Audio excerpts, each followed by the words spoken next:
அருள்மிகு ஸ்ரீ பாலசுப்பிரமணியரை போற்றி. ஆன்மீக அன்பர்கள் அனைவருக்கும் அன்பான வணக்கங்கள்.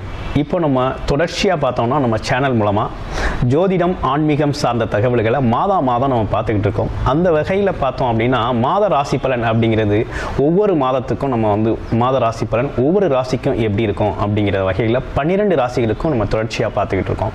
இந்த மாதத்தை பொறுத்த வகையில் எப்படி இருக்கும் அப்படின்னா பிப்ரவரி மாதத்துக்கு எப்படி இருக்க போகுது அப்படிங்கிறத ஒவ்வொரு ராசிக்கும் எப்படி இருக்குங்கிற பார்ப்போம். முதல்ல பிப்ரவரி மாதம் எது சம்மந்தப்பட்டு நமக்கு இருக்குது, பிப்ரவரியில் என்ன மாதிரி நிகழ்வுகள் இருக்குது அப்படிங்கிறத நம்ம தொடர்ச்சியாக பார்க்கலாம்.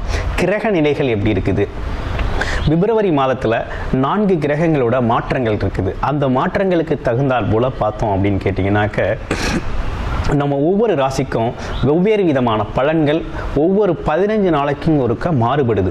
அந்த மாறுபட்ட பலன்களை நீங்கள் தெரிஞ்சுக்கிறதுனால நீங்கள் உங்களோட பயணத்தில் தொடர்ச்சியாக உங்களோட மாற்றங்களில் தொழில்களில் நீங்கள் செய்ய வேண்டிய வேலைகளில் உங்களோட சிறு சிறு மாறுதல்களை செஞ்சுக்கக்கூடிய வகையில் ரொம்ப பேருதவியாக இந்த ஜோதிடம் இந்த மாத ராசி பலன் அப்படிங்கிறது பேருதவியாக இருக்கும். பொது பலனாக நம்ம தொடர்ச்சியாக மாதம் பார்த்துக்கிட்டு இருக்கோம். அன்பர்கள் நிறைய ஆதரவு தெரிவிச்சுட்டு வரீங்க நம்ம சேனல் மூலமாக. அது மட்டும் இல்லாமல் நிறைய அன்பர்கள் பார்த்தீங்க அப்படின்னு கேட்டிங்கனாக்க நிறைய ஜாதகங்களை அனுப்பி அவங்களோட ஜியோ சாதகத்தில் எப்படி இருக்குது அப்படிங்கிறத அடிக்கடி கேட்டுக்கிட்டு வர்றீங்க. அது இல்லாமல் தசாபுத்தி பலன்கள் எப்படி இருக்குது, விதி மதி கதி அப்படிங்கிற வகையில் தசாபுத்தி பலன்கள் எப்படி இருக்குது அப்படின்னு அடிக்கடி பார்த்தீங்கன்னா நிறைய ஜாதகங்களை நீங்கள் அனுப்பியிருக்கீங்க. அனைவருக்கும் நமது அடியனின் அன்பான வணக்கங்கள். இப்போ நம்ம ஜோதிடத்துக்குள்ள போகலாம். இப்போ இந்த மாதத்தோட கிரக நிலை எப்படி இருக்குது அப்படின்னு பார்த்தோம் அப்படின்னு கேட்டிங்கன்னா பிப்ரவரி மாதம் அப்படிங்கிறது சோபகிருது வருடம் தை மாதம் 18ஆம் நாள் சஷ்டி திதியில் சித்த யோகத்தில் சுபமுகூர்த்த தினத்தில் சித்திரை நட்சத்திரத்தில் இந்த பிப்ரவரி மாதம் பிறக்குது. இந்த பிப்ரவரி மாதத்தில் இன்னும் வேறொரு சிறப்பு என்னன்னு கேட்டிங்கன்னா வியாழக்கிழமை குருவாரம் அப்படின்னு சொல்லக்கூடிய வியாழக்கிழமைகளில் பார்த்தீங்கன்னா இந்த முதல் நாள் பிப்ரவரியோட முதல் நாள் தொடங்குது. இந்த தொடக்கத்தில் கிரக நிலைகள் எப்படி இருக்குது அப்படின்னு பார்த்தோம் அப்படின்னா மேசத்தில் அதாவது மேச ராசியில் குரு பகவானும் அதே போல் கன்னி ராசியில் பார்த்தோம் அப்படின்னா கேது பகவானும், அது மட்டும் இல்லைங்க அடுத்து தனுசு ராசியில் சுக்கிரன் பகவானும் செவ்வாய் பகவானும் இணைஞ்சே இருக்கிறாங்க.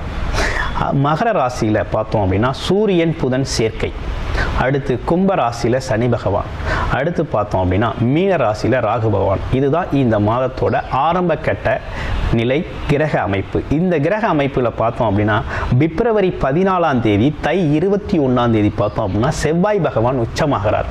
அதாவது பார்த்தோம் அப்படின்னு கேட்டிங்கன்னா அதாவது பூமிக்காரகன் அப்படின்னு சொல்லக்கூடிய செவ்வாய் பகவான் பார்த்தோம் அப்படின்னா உச்சமாகிறார். அதுவும் எந்த ராசியில் அப்படின்னா மகர ராசியிலே பார்த்தோம் அப்படின்னா உச்சமாகிறார். அது மட்டும் இல்லாமல் இந்த மாதத்தோட 13 அதாவது பிப்ரவரி 13 தை மாசி 1 பிப்ரவரி 13 மாசி 1 அந்த டேட்டில் என்ன நடக்குது அப்படின்னு பார்த்தோம்னா ஒரு கிரக மாறுதல்கள் நடக்குது. எப்படி கிரக பயிற்சிகள் நடக்குது அப்படின்னு பார்த்தோம்னா செவ்வாய் சுக்கிரன் இணைவோட பார்த்தீங்கன்னா மகர ராசியில் உச்சம் பெற்ற செவ்வாயோட சுக்கிரன் சேர்ந்து இருக்கிறார். அடுத்து கும்ப ராசியில் பார்த்தீங்கன்னா சூரியனும் புதனும் இணைஞ்சு காலபுருஷனின் 11ஆவது இடத்துல பார்த்தோம் அப்படின்னா சூரியன் புதன் இணைவோட அங்கே பார்த்தீங்கன்னா 2 பேர் இணையோடு இருக்காங்க. இந்த காலகட்டம் எப்படி இருக்குது அப்படின்னு பார்த்தோம்னா புத ஆதித்ய யோகம் அப்படின்னு சொல்லக்கூடிய வகையில் பார்த்தோம் அப்படின்னா ஆரம்ப காலத்தில் செவ்வாய் அதாவது சூரியன் புதன் சேர்க்கையோட புத ஆதித்ய யோகம் ஏற்பட்டு இருக்குது. ஸோ இந்த காலத்தில் பார்த்தோம் அப்படின்னா பொது பலனாக ஒவ்வொரு ராசிக்கும் எப்படி இருக்கும் அப்படிங்கிறத இப்போ இதுவரையும் நம்ம கிரக நிலைகள் எப்படி இருந்துச்சு அப்படிங்கிறத பார்த்தோம். இதையும் தாண்டி இந்த மாதம் எப்படி இருக்குது பிப்ரவரி மாதம் அப்படின்னா தேய்பிரை முகூர்த்தங்கள் 3 நாட்களும் அடுத்து வளர்பிறை முகூர்த்தங்கள் 5 நாட்களும் இருக்குது. அதோட சிறப்பான ஒரு விஷயம் என்னன்னு கேட்டிங்கன்னா அதாவது பிப்ரவரி 9 தை 26ஆம் தேதி தை அமாவாசை வருது. இந்த தை அமாவாசை அப்படிங்கிற சிறப்பு பார்த்தோம்னா நம்ம ஆன்மீகம் ஜோதிடத்தில் ரொம்ப சிறப்பு வாய்ந்ததாக இந்த தை அமாவாசை அப்படிங்கிறது இருக்கும். அமாவாசைகளே 3 அமாவாசை தான் மிகவும் சிறப்பாக கொண்டாடப்படக்கூடிய ஒரு அமாவாசை. அந்த வகையில் தை அமாவாசை அப்படிங்கிறது நம்ம முன்னோர்களை நினைச்சு வழிபாடு பண்ணுறது, குலதெய்வ வழிபாடு செய்வதன் மூலமாக முழுமையான நமது குலதெய்வ அருளையும் பெறக்கூடிய ஒரு மிகப்பெரிய உன்னதமான ஒரு நிகழ்வு தான் பார்த்திங்கன்னா தை அமாவாசை. தை அமாவாசையில் பார்த்திங்கன்னா முன்னோர்கள் வழிபடுறது அப்படிங்கிறது மிகப்பெரிய சிறப்பு வாய்ந்த ஒரு நிகழ்வாக நடக்க இருக்குது. அதனால் முன்னோர்களை வழிபட்டு நீங்களும் ஆசீர்வாதத்தை பெற்று அனைத்து செல்வங்களையும் பெற்று இந்த தை மாதத்தை சிறப்பாக கொண்டாடுங்க. அது இல்லாமல் இப்போது நம்ம தொடர்ச்சியாக பொது பலனாக ஒவ்வொரு ராசிக்கும் எப்படி இருக்க போகுதுங்கிறத தொடர்ச்சியாக பார்க்க போகிறோம். கண்டினியூவாக வாங்க பார்ப்போம். கன்னிராசி நேயர்களுக்கு எப்படி இருக்குது அப்படிங்கிறத நம்ம பார்க்க போகிறோம். கன்னிராசி அப்படின்னு எடுத்துக்கிட்டோம் அப்படின்னு கேட்டிங்கன்னா, ராசியிலேயே கேது பகவான் அமர்ந்திருக்கிறார். வருடக்குள்ளான கேது பகவான் அமர்ந்திருக்கிறார். இவர் பார்த்தீங்க அப்படின்னாக்க கன்னிராசி அப்படிங்கிறத ஒரு பொதுவாக நம்ம பார்த்தோம்னாக்க உத்திரம், அஸ்தம், சித்திரை அப்படிங்கிற 3 நட்சத்திரங்கள் நம்ம கன்னிராசியில் இருக்குது. கன்னிராசிக்குனே ஒரு பொதுத்தன்மை இருக்குது. என்ன அப்படின்னு பார்த்தோம்னா, ஒரு நிலம் போல் எல்லாரையும் தாங்கக்கூடியவர்கள் பார்த்திங்கன்னா கன்னிராசிக்காரர்கள். எப்பேற்பட்ட வலியையும் வேதனையும் தாங்கக்கூடிய வலிமை இருக்கும். அது மட்டும் இல்லாமல் கன்னிராசி அப்படின்னாலே ஒரு புத்திசாலித்தனம் இருக்கும். அது மட்டும் இல்லாமல் இளமை அப்படிங்கிறது அவங்களுக்கு வந்து எப்போதுமே ஒரு இளமை குடிக்கொண்டிருக்கும். அவங்களோட பேச்சில் ஒரு இனிமை இருக்கும். சாதுரியமாக பேசக்கூடியவர்கள், புத்திசாலித்தனம் நிறைந்திருக்கும். அதையும் சேர்த்து எவ்வளோ பெரிய விஷயத்துக்கும் தலைமை தாங்கக்கூடியவர்கள், பொறுமை உள்ளவர்கள், பொறுமை காக்கக்கூடியவர்கள் அப்படின்னு எடுத்துக்கிட்டோம் அப்படின்னா நம்ம கன்னிராசி அன்பர்கள் தான். கன்னிராசி அன்பர்களுக்குன்னே இன்னும் சிறப்புகள் நிறையா இருக்குது. எவ்வளோ விஷயங்களை நம்ம சொல்லிட்டு போகலாம்.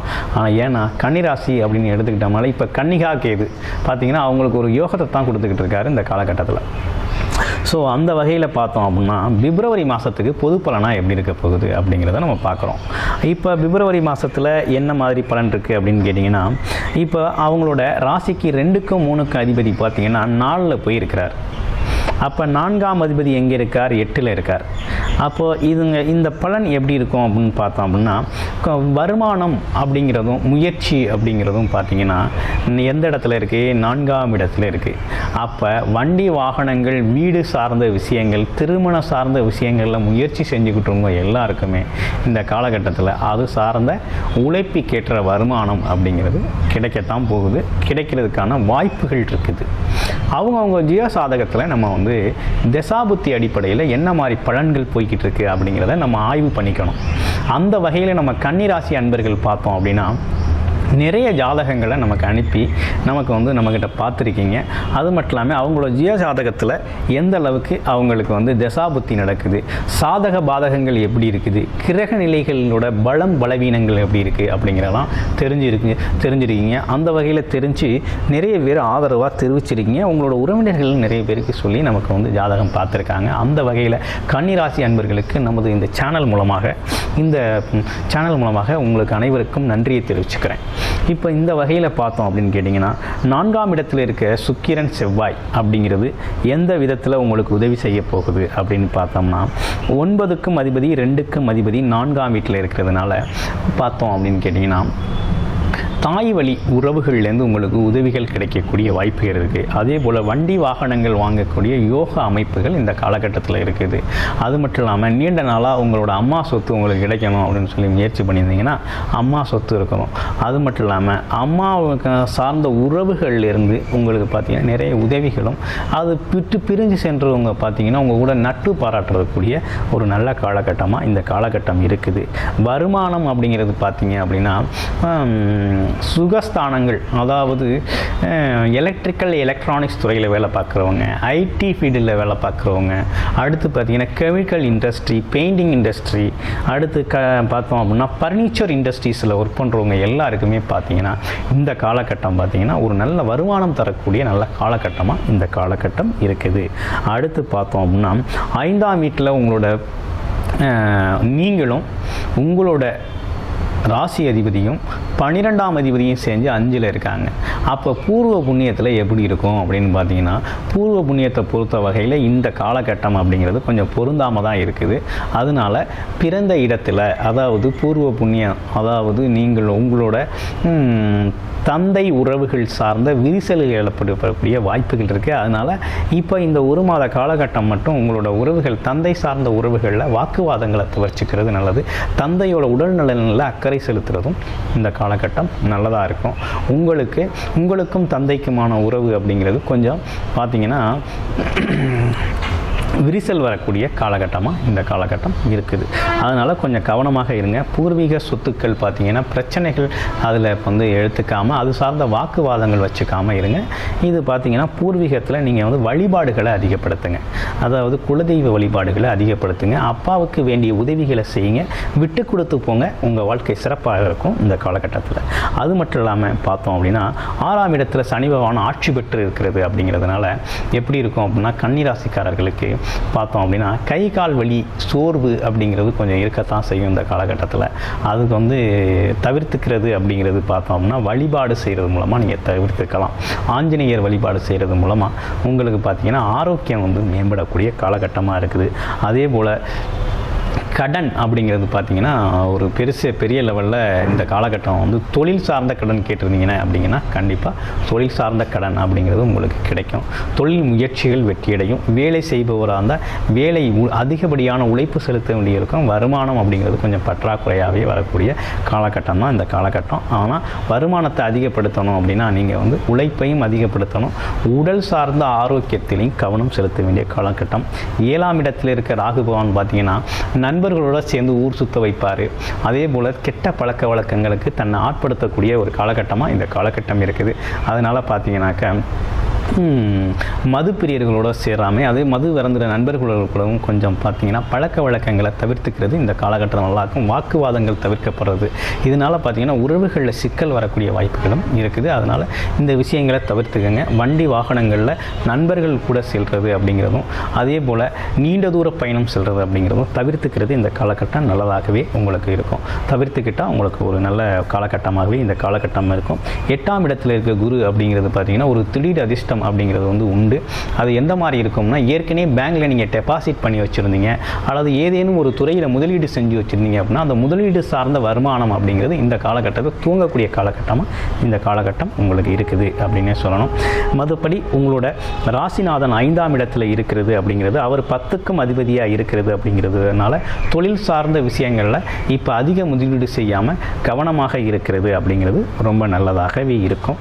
நீங்கள் தொழில் சார்ந்த முதலீடுகள் செய்யணும் அப்படின்னு நினச்சிங்க அப்படின்னாக்க பிப்ரவரி 13க்கு பிறகு மாசி 1க்கு பிறகு நீங்கள் வந்து பார்த்தீங்க அப்படின்னா அதாவது முதலீடுகளை வந்து நீங்கள் கடன் வாங்கி தொடங்குனீங்க அப்படின்னா உங்களுக்கு வந்து சிறப்பாகவே அது வந்து தொழிலில் ஒரு முன்னேற்றத்தை தரக்கூடிய காலகட்டமாக இந்த காலகட்டம் அமையும். இப்போ கன்னி ராசியில் இருக்கிற நட்சத்திரங்களுக்கு நட்சத்திர பலன் எப்படி இருக்குது அப்படிங்கிறத நம்ம பார்த்துருவோம். இப்போ உத்திரம் அஸ்தம் சித்திரை அப்படிங்கிற 3 நட்சத்திரம் இருக்குது. உத்திர நட்சத்திரக்காரர்களுக்கு எப்படி இருக்கும் அப்படின்னா பூர்வ புண்ணியத்தில் குலதெய்வ வழிபாடு செய்கிறதும் குழந்தைகளுக்கு தேவையான ஆரோக்கியம் சார்ந்த விஷயங்களில் கவனம் செலுத்துறதும் ரொம்ப நல்லபடியாக இருக்கும். அது மட்டும் இல்லாமல் அஸ்த நட்சத்திரம் அப்படிங்கிறது எப்படி இருக்கும் அப்படின்னு பார்த்தோம்னா அஸ்த நட்சத்திரம் அப்படிங்கிறது பார்த்திங்கன்னா வெளியூர் வெளிநாடு செல்லணும் சுற்றுலா செய்யணும்னு முயற்சி பண்ணியிருந்தீங்க அல்ல அது மட்டும் இல்லாமல் தாய்க்கு ஏதாவது செய்யணும் வாங்கி கொடுக்கணும் ஏதாவது பண்ணணும் அவங்களுக்கான உதவிகளை இந்த காலகட்டத்தில் தாய்க்கு செய்ய வேண்டிய கடமைகள் உதவிகளை இந்த காலகட்டத்தில் செய்யலாம். ஏற்கனவே பிரிஞ்சு போயிருந்தாலும் அவங்க கூட கூட்டி கொண்டாந்து வச்சுக்கிட்டு அவங்களோட வந்து மன மகிழ்ச்சியாக இருக்கிறது மாதிரி அவங்களுக்கு தேவையான உதவிகளை நீங்கள் செய்யக்கூடிய ஒரு நல்ல காலகட்டமாகவே இருக்குது. அதே போல் நீண்ட தூர பயணங்களால் உங்களுக்கு வெற்றியும் கிடைக்கும். அதனால் லாபமும் உண்டு அப்படின்னே சொல்லணும். சித்திரை நட்சத்திரம் எப்படி இருக்குது அப்படின்னு கேட்டோம்னா இடம் வாங்கக்கூடிய அமைப்பு இருக்குது. காளிமனை நீண்ட நாளாக ஃப்ளாட் வாங்கணும் ஏதோ ஒரு இடத்துல வீடு கட்டணும் வீடு கட்டின வீட்டை வாங்கணும் அல்லது ஃப்ளாட் வாங்கணும் அப்படின்னு முடிவு பண்ணியிருந்தீங்க அப்படின்னா இந்த காலகட்டத்தில் நீங்கள் அந்த ஃப்ளாட்டை வாங்குறதுக்கும் புக் பண்ணுறதுக்கும் ஒரு சரியான காலகட்டமாக இந்த காலகட்டம் இருக்கும்.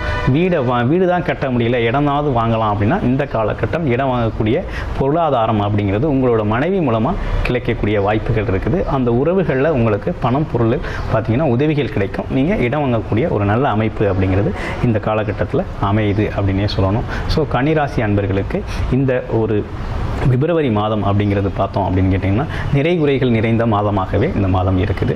உங்களோட சுயஜாதகத்தை ஒரு தடவை நீங்கள் ஆய்வு பண்ணிக்கோங்க. அதன் அடிப்படையில் நீங்கள் செயல்படலாம். தசாபுத்தி எப்படி இருக்குது அப்படிங்கிறதும் யோகமான கிரகங்கள் எப்படி இருக்குது அப்படிங்கிறதையும் நீங்கள் ஒரு தடவை பார்த்துக்கிறது மிக சிறப்பாகவே இருக்கும்.